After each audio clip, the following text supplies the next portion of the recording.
I think today customer experience is the brand.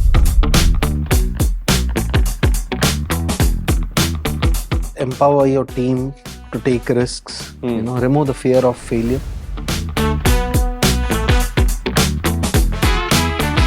It's not going to kill me, right? No, it's not. Yeah, anyway, it's on camera, so you can record it. One shot? Yes. It's quite crazy. Quite healthy.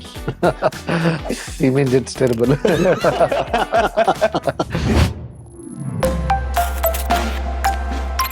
Namaskar, Mumbai. Welcome to Crafting Bharat, Brand Ki Baat, a podcast where we talk about brands, businesses, and the people who build them from the inside out. This isn't about buzzwords or perfect case studies. It's about real decisions, real challenges, and real stories from leaders shaping Indian businesses today. We are excited to bring the Mumbai chapter to life, a city driven by speed, scale, and ambition, much like the brands operating here. This series is brought to you by Newsreach, India's leading PR tech platform, and powered by HD Smartcast and Fever Network. A special thank you to our Mumbai chapter gifting partner, Nanaji Natural, for thoughtfully curating gifts that add a beautiful natural touch to today's conversation, and our beauty partner, Lakme Academy, powered by Aptech, for helping us put our best face forward. Joining us today are Mr. Sivaraman Swaminathan, who is the founder and partner with ContraMinds Labs, and Mr. Vivek Srivatsa, who is the Chief Commercial Officer at Tata Motors. Two leaders working at the intersection of strategy, communication, and execution. So let's get started. First of all, Mr. Swami, Mr. Vivek, thank you so much for sparing your valuable time. It's an absolute delight to have you on the chair. Some fruitful conversation are going to happen, and I'm sure the curiosity about the brands, the curiosity about how business people work, what are the ethics, what are those behind the scenes. I'm sure your employees would also feel that these are the stories that we really want to know about our industry stalwarts and industry leaders. So thank you so much once again for sharing your valuable time with us. Pleasure. We'll start with our first segment. It's called The Pitch, where we'll get to know you even better. So it's very simple. I would like you, both of you actually, to give us one pitch about yourself, who you are, what you do, and what led you into the world of business and brand building. I'll start with you, Mr. Vivek. Okay, I graduated in electronics, and my first few months was actually on the shop floor making VCRs, assembling them. And within a month, I knew that I'm not going to be there. So I was just desperate to get out and got into a sales job in a company called BPL in Bangalore. And then since then, it's been business, sales, marketing, project management. Fortunately, I've always been associated with rather glamorous businesses, I would say. Starting off with music systems and entertainment, moved to Philips, again selling television sets, home theaters, hi-fi equipment. And then the most, I would say, sought after, category, automobiles. Started with Maruti, moved to Renault in India, and now for close to a decade with Tata Motors. So I think my career has been quite, if I had dreamed early in my life where I would be, probably this is where I would be. Yeah. Yeah. And thank you so much for sharing this. And it's a wonderful pitch. Yeah. Started off with music, with music equipment, to automobiles. That's right. Something that every boy fascinates about in his teenage days. Exactly. Till the time he grows old. Yeah. Mr. Swami, your pitch, and I'm very excited to hear your pitch, because I'm sure the employees will find it really nice to know your side of the story as well. Yeah, so I started my career with Crompton Greaves, which is again a boring engineering giant, as I would call it. And so I was like Vivek on the shop floor trying to do stuff. And then that got me really bored, so to speak. And then I moved into the world of advertising. So I worked with WPP, really with contract with J. Walter Thompson. And that was the time when we really got into building brands. And there I spent almost close to 1.5 decades in building one of India's largest, I would say, creative network. And that's really where I learned the art of actually brand building. And then I moved into what was early digital, right? Okay. So which is really in the late 90s, just when internet had just started. I moved to digital, then I got interested in a startup. And that's really where I went and built my own company, Sequity, which is really into analytics and MarTech. So I got into funding, I got into building, I would call the intersection between marketing and technology is really where I I would say, grinded my teeth, so to speak. And that's really where I started. And then I sold the company, and now I run ContraMinds Labs, which is again around what do you really do to build, marketing strategy? How do you really build professional excellence and growth? That's really the focus. Well, Mr. Swami, you are widely known for the work that you have done for so many years now. And of course, one-to-one marketing is one of the USPs that you hold. How does this approach still remain relevant in today's highly automated work pattern? So if you really look at it, the fundamentals are the same.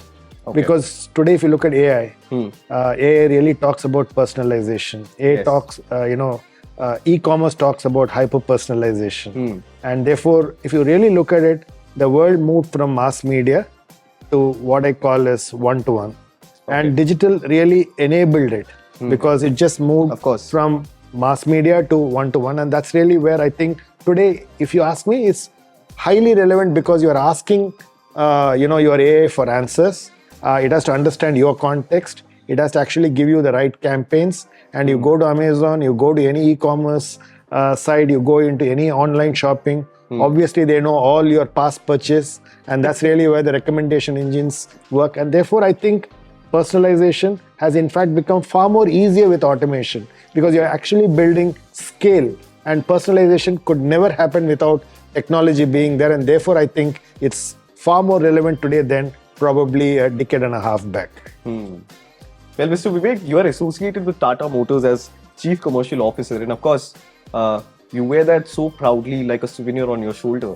And of course, from switching domains to finally landing up in automobile, one thing remains the same. That's key priority. And of course, you also have some key priorities. So what are those key priorities that guide your approach to driving growth in today's era? I think it's always been the same fundamental of business, right? Know your consumer well. And that is something which has always driven me.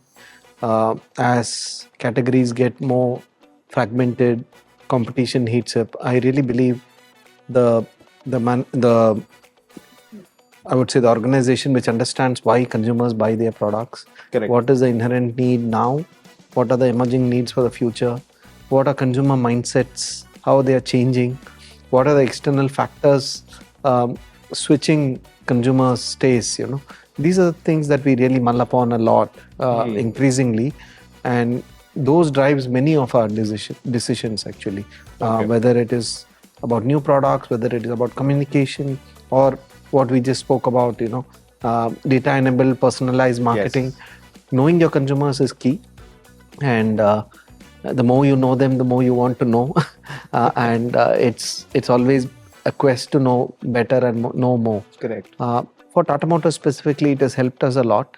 If you go back, we are a company always driven by delivering unique products for consumer needs, right? Okay. It started off with the OG SUVs, we are talking about Sierra. So Sierra, then obviously we came with the Indica. A very specific product for India which needed a compact car with big space. Of course, we had the Nano subsequently. And continuously today, for the last 3-4 months, Nexon is the number one selling car in the country. And that too came out of a very specific need, where consumers wanted a stylish, compact SUV, So Tata Motors is hugely driven by understanding consumers and giving them very disruptive solutions, Correct. So I think I just continue in that same mindset. And of course, we can't forget about the legendary Safari. Of course. Came out with different editions, and of course, the comeback that happened in 2021 was commendable. Right. Followed by Harrier, of course. And now coming out with the electric version of it. The Harrier EV is something that is so splendid to drive, especially on the Indian road where you see a lot of potholes. Absolutely. But now it's time for us to wrap up this segment because there is one more segment that is coming up, and that name of the segment is Rate This Pitch, in which we'll ask you few marketing ideas, and you have to rate that pitch, whether the ideas that we are talking about are real or not. And if you answer it correctly, Okay. there is no price to pay. And of course, if you don't answer them correctly, there is a consequence that is waiting for you at the crossroads. Oh my So, of course, in some time, we'll start that segment. Till then, stay tuned. Well, time now for our second segment, which is called Rate This Pitch. So, we'll share some brand and marketing ideas with you. Like I said, some are real, some are not. If you answer them correctly, you will escape. If you don't answer them correctly, of course, there is a price to pay, and the price is right here on the center table. We've got the Karela Jamun juice, we've got the sour candy. So I'll ask you 3 pitches, one by one. You have to answer them whether these pitches are real or they are not. And if they are real, or even if they are not, is it a smart move to do such ideas, or is it a risky move? Or if you would have been in that particular place, would you do it or not? So I'll start with you, Mr. Vivek. Okay. Individual questions. Okay. Yeah. A brand recently released an advertisement that did something unusual. So instead of inviting everyone in, the ad clearly said, we are not meant for certain type of customers, and those customers should not reach out to them. The idea was actually to be a little upfront. So do you think this pitch is actually real, or it's not real, according to you? It could have been real. Yeah. Why do you think it could have been real? I mean, is it like a smart move? Is it a risky move? Or if you would have been It's in the smart. respective place? One is that we're talking about it now, so I think it's a good way for the brand to stand out. Second also is if the consumer segmentation is extremely sharp, it's good to say that, we are only for this kind of consumer, and maybe others, not in a demeaning way, others, they're not relevant for you. I think it's a very smart move, and it also knows what I said earlier, that you know your consumer very well. So I would have done it. Yeah. You would have done it? Yes. Yeah. Well, I'm sure in the near future you will do it, because this pitch is actually not real. Oh. It still needs to be executed, and I think you're the first one. You're going to be the flag bearer of this particular pitch. So before you take a shot of this Karela Jamun juice, I have one more follow-up question with you. This pitch is pretty interesting, like the way it's being, said out loud, that we are not meant for every customer. We have a specific target audience. So would this kind of clarity strengthen a brand according to you, or does it risk sound very underwhelming? It would strengthen, if it's done in the right way. You'll have to look at it as a very specific, sharp kind of an example. If you apply general marketing principles, it's not going to work. In a very theoretical MBA kind of an approach, it's absolutely wrong. But in real world, it is. I mean, brands are doing all kind of things to stand out, all kind of things to make their consumers feel special. So these two things work in this example, right? You stand out. Also, for the core consumers of the brand, you're making them feel very special and telling them that this brand knows you well. So, and I think I know an example where somebody did this as well. That's why I said yes. Yeah. But if you had to do this idea, if you want to execute this idea on one of your products for Tata Motors, which product would you do? No, I don't think I'll do it for Tata Motors. Honestly, we are not in that kind of a category. Which, of course, I mean, cars are much more high value. They have to cater intrinsically to a wider set of audience, But if it's any other category, it can definitely be explored. I told you, I know a category, somebody who's done something very similar. Yeah. But like I said, the consequence is waiting for you at the crossroad. Yeah. The crossroad is here, right on the center. Which one? So you can just take one shot that's the glass one. and then you can. It's not going to kill me, right? No, it's not. Yeah. Anyway, it's on camera, so you can record it. One shot. Yes. Thank you for being so sporting for taking this thing so accurately. And I mean, I'm sure the stank face said it all. Like I said, rock and roll people usually make these faces while they're attending I the told rock myself concert. Karela is good for health. Of course. Like a medicine. Yeah. Coming to you, Mr. Swami, A beverage brand recently replaced its own logo on bottles with people's first name, turning a simple drink into a personal keepsake and making sharing a drink a social ritual. Do you think this pitch is real or this pitch is not real, according to you? I think the pitch is real. I've kind of known of a very famous brand which tried to personalize this and create a certain kind of I would call it a nudge and an engagement with their consumers. And I think it must be real in my view. Well, of course, your answer is correct. It is real. It's actually by Coca-Cola. Coca-Cola did this iconic Share a Coke campaign where they moved to replace the name Coca-Cola with popular names that made their bottles feel more personal. Yeah. But Mr. Swami, if I had to ask you this, would you execute this idea if you had to in your own way, or this idea would have been a bit risky or a smart move according to you? No, I think anything to do with personalization and your ability to kind of scale that is definitely something that I think in this age of tech, digital and capability, I think today cars can be personalized, right? Absolutely. So yes. therefore, I think the platforms are available for personalization, right? So in fact, I do remember that for a bank, I think it was for ICICI Children's Bond.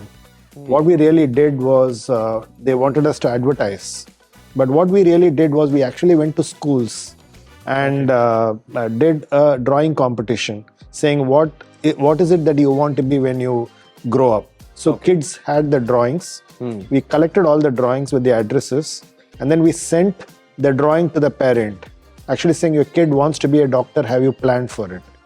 And it actually got us a huge amount of response.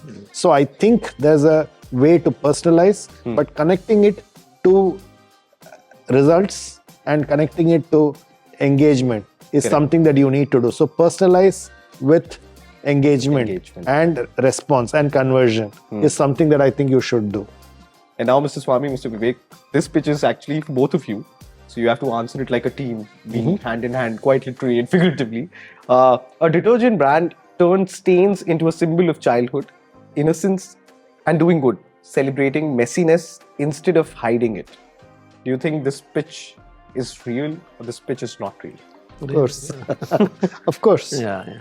Both of us agree. Yeah. And if you could, if you have the memory, if you can recollect and recall those memory of which campaign do you think it was? Daag acha hai. Surf. Surf. Yeah.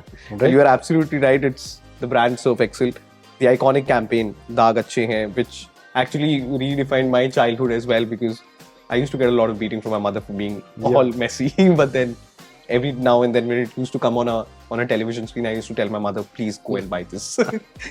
You'll do less torture on me in that sense. Yeah, absolutely. But do you think brands today can earn deeper loyalty by tapping into emotions and values? Because campaigns like these, they directly trigger your emotion, and they trigger your emotion in a very beautiful manner. Sometimes you watch such advertisements on a big screen and then you feel all emotional. They can be a memory of you crying in a corner. But do you think brands can earn loyalty in that sense when they tap into emotion, or is it just pure marketing strategy? I think the fundamental of advertising, emotion.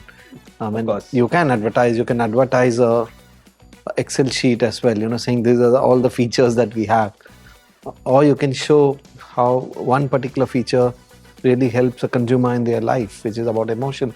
Maybe a consumer meeting up his loved ones or spending more time doing the things that they like. So the feature benefit correlation, which again is the theory behind it, but the benefit is really, the benefit is emotional, I think the message stays much longer. The understanding and connect with the brand gets better. So I think that's the holy grail of advertising, I would say. Touch the emotion. Yeah. And Mr. Swami, you have been a part of the advertising world for so long. What's your point of view for this? Absolutely. I think emotion works. And that's really what it is, because I think when you are a brand, your ability to connect with consumers is actually about having the emotion, right? For example, I recently remember a campaign by Snickers which said, you are not who you are when you are hungry, right? And that's the platform they picked up. Correct. So they took hunger as an emotion, and they said Snicker actually helps you solve, if you're hungry. And that's an emotion that they picked up. And they did a fantastic campaign on actually what happens when people feel hungry, right? So your ability to connect an emotion to messaging and therefore connect consumers is something that's, it's age old. It's a question of how, in this age of AI and automation, I think if you add, I would call soul to automation, is really where I think emotion works. Well, thank you so much for participating in this segment, and thank you, Mr. Vivek, for sportingly taking this. And I'm sure, it wasn't really nice to, gulp in a single shot. And of course, you have done it so sportingly. So thank you so much. But Mr. Swami, before we move on to our next segment and before we wrap up this particular segment, do you want to do one more round with him to compensate for the wrong answers that he have given? If you would like to have one. This is quite crazy.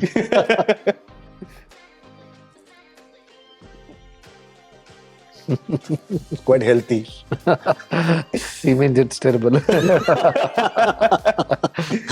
Well, that brings us to the end of this segment, and time now to move on to the third segment, that is the brand diaries. Of course, the conversation will go deeper. I'll start with you, Mr. Swami.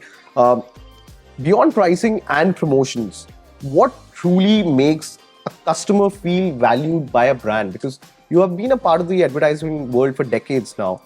You like you rightfully said, emotion works, and brand advertisement, emotion, they go hand in hand. So according to you, when it comes to pricing, when it comes to promotion, do you think customer is being valued by the brands these days, if we keep aside the pricing and the promotion tag? I think that's the holy grail of branding, right? You may have the greatest brand. And in fact, we call it, at least me and Vivek, when we keep talking about it, I think today customer experience is the brand, right? Imagine if you're a bank, okay, you may have everything, but clearly if experience, when you walk into a bank, every action taken by the branch employees is an experience. And that's the cumulative value, what you actually pay for the experience of a brand, right? If you take American Express, it's after all a card. But what American Express does is really around the fact that, you are privileged, you are special, and therefore there are, personalized offers that you get. And therefore the fact that if you take customer as the center, I would think that's really what the difference for the brand is. And today in the world of tech, today I would say that on my birthday, because there is data, I actually get 1,000 wishes from 1,000 brands. And to me, if the brands think that they have just wished me for my birthday and they have done a checklist, I don't think I'm going to get connected with the brand. But if I were a car brand, and if you wish me on the anniversary of the day when I bought the car, that's a day that's different for me, and that's a day that's different for you, and that's a day that's different for Vivek. The fact that you as a brand remembered me on the day I bought last year is a big differentiation, and therefore you value me as a customer. Correct. Right? Absolutely. I think that makes a huge difference. What do you say, Vivek? Absolutely. Yeah, absolutely. Well, Mr. Swami, you talked about data, and we are living in a world where data is a very keen thing, right? With the advent of technology, with the AI coming into picture, everything is just one click away. And of course, a lot of organizations are data driven. But what are those struggling points that organizations are still trying to manage? They're still trying to cope up when it comes to translating their data into real customer engagement or marketing? See, I think data is like, when you cook, you have all the vegetables. Correct. Right? But only when you add the right masala, the right ingredients, actually you get a good, I would say the ingredients are only making it much better in terms of what you want to serve. Absolutely. Right? So to me, data is like the basics, right? But how do you story tell with data is really the challenge for most companies that I see, right? So if you take creative, I have a great way to actually talk about the brand in a creative manner in a television commercial, in my social media campaigns, in my digital campaigns. But data is so boring, right? So, in fact, I am somebody who didn't love math when I was young, though I'm an engineer, right? So, therefore, clearly, how do you really story tell with data, and how do you get creative with data? Is really, I think, the future of how marketers are going to be playing with brands, right? Correct. Because I think there'll be lots of benefits, there'll be a lot of new features, but how do you really get creative with data, and how do you tell the data in an interesting manner is really where I think most organizations are struggling. It's almost like saying that there's a sea of data in organizations, right? But how do you really get the insight out of that data is really the biggest challenge. Well, Mr. Swami, just to follow up on this, a lot of organizations, and of course, putting up a advertiser hat on your head, a lot of brands are actually relying a lot on metric these days. Do you think the sole ambition of the brand right now is to only rely on the metrics and not on any human insight? Why don't Vivek take that up? I'll follow it up with my answer. Of course, Mr. Vivek. I mean, I think metrics by itself might not work. I mean, it's category dependent, really. If it's a little bit of a commodity, metrics help. But if it's more high involvement purchase, I think a lot of intuitive understanding of the consumer behavior needs to be added on to the metrics to make meaningful marketing. So I would say it's very much category dependent. Okay. And one cannot exist without the other, insights as well as metrics is the way I would put it. So the way I look at marketing is, I think the messaging is like building chemistry with the consumer. The metric is actually understanding the physics of, how the chemistry worked. Okay? So therefore, if you don't get your physics and chemistry right, okay, you never pass. Right? So I think it's as much as important, and as much as chemistry, the physics is also important. Well, Mr. Vivek, coming to you, of course, there is a brand aspiration, but somebody like you who is tapping onto things in a very different perspective, not how layman people do. You obviously have been balancing this brand aspiration, but balancing brand aspiration every single day gets a little challenging, I'm sure. So how do you balance this brand aspiration, everyday accessibility in a competitive market like India, where things are changing every now and then, because there are products that are being released in a day or two. Every day a new car is being launched. How do you balance that? Yeah, it is a genuine challenge. I think creating these fundamental tenets on what your brand can do and cannot do is very important, and ensuring that we live by that every day is important. So, in automotive category, sometimes you can go overboard on the discount messaging, and that creates a different kind of perception. At the same time, if you have a situation where you go very aggressive on price, that is seen as positive. So discounts are bad, aggressive pricing is good. So the category is a little bit very contradictory sometimes. So that again, understanding the consumer codes, the category codes, and kind of applying that into every decision every day is very important. I don't mean it in a wrong way. That's why the automotive category generally prefers people who understand the category better. Correct. Otherwise, the learning curve is very, very high because consumers behave, like I said, in contradictory manners sometimes. Sometimes a shortage is seen as a positive. Probably it's the only industry where people say that, okay, I'm going to wait for 1 year, but I'm happy to buy the car after a year. I don't think there's any other category where this happens. In other categories, probably you want to buy a phone or a watch, you want it tomorrow or today. You order it on quick commerce as soon as you feel the need to buy it. Whereas in automotive, it's very different. I'll wait for a year, dream about the product for a year, and then be very happy to get it. So very unique category. And you need to understand the nuances, play the balances very, very carefully. Yes, it's. I would say it's something which we grapple with every single day. Yeah. And Mr. Vivek, of course, a little boy in me, of Yeah. course, cherishes the automobile industry because while growing up, we always had a fascination of owning up a very swanky car, right? Uh, you have been an industry stalwart and you have been into the profession for decades now. According to you, what creates a strong emotional connect between a customer and an automobile brand? I think first is a brand name itself. I think the name creates a certain level of aspiration.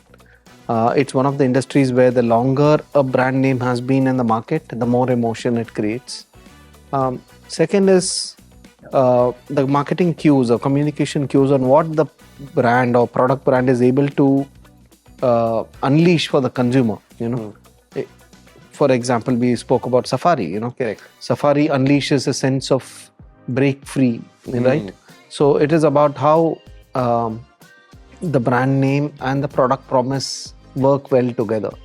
If I look at one of our earlier brands, Nano, it was all about democratizing four wheels, right? Correct. So I think the close marriage of the product promise and the brand promise, and here I'm talking about the product brand, is extremely important, and to some extent the name also, how you name. Safari was a great example. Sierra also a great example where name, product, promise all worked very well together. Of course. I think these fundamentals are what is going to create a long-term emotional connect with the consumer. Yeah. And before we wrap up this segment, Yeah. one question that I really want to ask both of you. I'll start with you, Mr. Swami. One leadership lesson, being an industry stalwart, working for so many years. One industry is not just your territory. You have been a part of the advertisement world. You have worked with many brands. One leadership lesson that experience has taught you over the years. I would say that don't behave like a marketer, be like a consumer. That teaches you a lot. Many a times what happens is our marketer's bias starts getting into many of our decisions.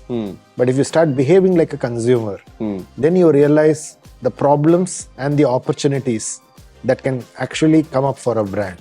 And therefore, most of the times, I try to take away my marketing hat and actually put my consumer hat. And that allows me to look at a consumer from a new lens and the opportunities in a new lens. That's the lesson that I have learned.